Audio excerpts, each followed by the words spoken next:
আরে আমার এখন আবার ফোন দিল কিরা? আরে বান্ধবী মনে হয় আমার ফোন দিছে, দাঁড়া বান্ধবী আমি আসতেছি এক্ষুনি।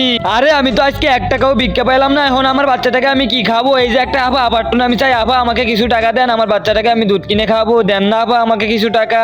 আরে আমি তোর নাগাল বাটপার অনেক দেখছি যে পোলাপান নিয়ে ভিক্ষা করে, এখান থেকে যা, আমি তোর কোনো টাকা দিব না। আন্টি আন্টি আপনার টাকাটা এই রাস্তায় পড়ে গেছিল, এই নেন। আরে তাই তো, সত্যি তো আমার টাকাটা পড়ে গেছিল, দাও। আচ্ছা ঠিক আছে ধরো, তুমি এই টাকাটা নিয়ে যাও, কিছু কিনে খাইও। আরে না আন্টি, আমার কোনো টাকা দরকার নাই, যার টাকা দরকার তাকে না দিয়ে আমাকে দিচ্ছেন কেন? আর আমার টাকা অনেক আছে। খেলা এই সাদা কালা সাবস্ক্রাইব বাটনটা টিপে দিয়ে সাবস্ক্রাইব করবে, তার মা বাবা যেন 100 বছর বেঁচে থাকে, আমি দোয়া করে দিলাম। আর যারা এই ভিডিওতে একটা লাইক আর একটা কমেন্ট করবে, তাদের মনে আশা যেন পূরণ হয়ে যায়, আমি দোয়া করে দিলাম।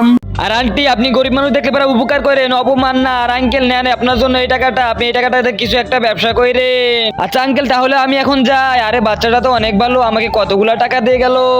আচ্ছা ভাইয়া আপনার সাথে আমার এগুলা করা ঠিক হয় নাই, পারলে আমাকে মাফ করে দিয়েন।